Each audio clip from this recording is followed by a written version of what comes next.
تكلمت وقلت أن ياسين بونو رجل بما تحمله الكلمة، والآن أظهر لي ياسين بونو بعد تصريحه هذا أن رجل بما تحمله الكلمة من معنى.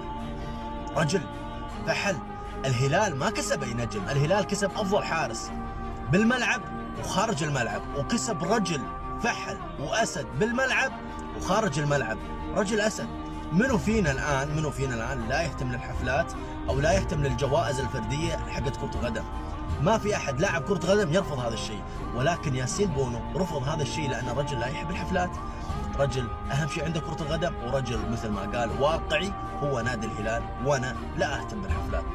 رجل بما تحمل الكلمة، فحل بما تحمل الكلمة. أبوس إيد أمك وراسك اللي جابتك يا ياسين بونو. يا أخي أنت لا توصف، أنت لاعب لا توصف. يحظ نادي الهلال فيك ويحظ المنتخب المغربي فيك، يا حظك والله العظيم اللي